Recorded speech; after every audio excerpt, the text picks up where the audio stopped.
ഈ beef fry ഒന്ന് try ചെയ്ത് നോക്കി, സൂപ്പർ ടേസ്റ്റ് ആട്ടോ.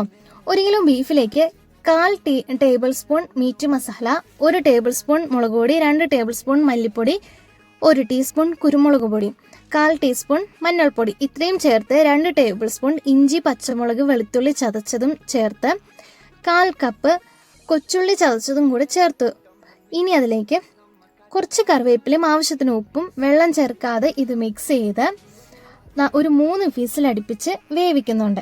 ഇനി ഒരു കടായിലേക്ക് 2 ടേബിൾ സ്പൂൺ വെളിച്ചെണ്ണ ഒഴിച്ച് 4 സിനമൺ, 2 വത്തൽമുളക്, 1 ടീസ്പൂൺ പെരിഞ്ചീരകം ഇത്രയും ചേർത്ത് ഒന്ന് മൂപ്പിച്ചെടുത്ത് അതിലേക്ക് 1/4 കപ്പ് തേങ്ങാക്കൊത്തും ചേർത്ത് നന്നായിട്ട് മിക്സ് ചെയ്യുന്നുണ്ട്. 2 ടേബിൾ സ്പൂൺ കൊച്ചുള്ളിയും ചേർത്ത് ഒന്ന് മിക്സ് ചെയ്ത് 1 ടേബിൾ സ്പൂൺ ഇഞ്ചി വെളുത്തുള്ളി ചതച്ചതും കൂടി മിക്സ് ചെയ്ത് അതിലേക്ക് കറിവേപ്പില ഇട്ട് ഒന്ന് മിക്സ് ചെയ്ത് ഒന്ന് മൂപ്പിച്ചെടുക്കുന്നുണ്ട്. അതിലേക്ക് നമ്മൾ വേവിച്ച ബീഫും കൂടി ചേർത്ത് നല്ലതുപോലെ ഒന്ന് മിക്സ് ചെയ്ത് വരട്ടി എടുക്കണം.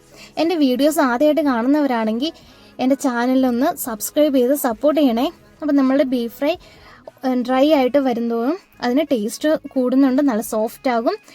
ഞാൻ 1 ടീസ്പൂൺ കുരുമുളക് പൊടിയും കൂടി ചേർത്ത് കൊടുക്കുന്നുണ്ട്. നമ്മളുടെ ബീഫ് ഫ്രൈ ഇവിടെ ഏകദേശം റെഡി ആയിട്ടോ. അടിപൊളി ടേസ്റ്റാണ്, എല്ലാവരും ട്രൈ ചെയ്ത് നോക്കണം. അത്രേ ഉള്ളൂ, ബൈ.